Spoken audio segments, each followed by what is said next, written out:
In this lesson, we will be talking about the seashore. We have over 1,000 miles of beautiful golden beaches right round the island. This long seashore varies in nature, and the commonest type is the sandy shore. Plants growing on the seashore are exposed to high temperature throughout, and salt spray and strong wind currents, especially during the monsoon season. The plants show adaptations to withstand these conditions.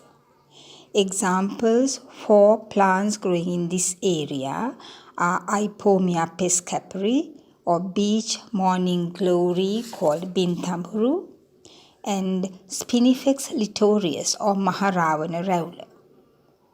More towards the interior, away from the tide mark, other plant species are found. The common ones are Calotropis or Vara and pandanus species Vataceae.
Next, we'll talk about the sand dunes. Sand dunes are hills of sand made by the wind. Wind speed and direction will determine their structure. Creeping plants are seen growing on these. They are found in the coastal areas of the arid zone and could be seen in Mullathur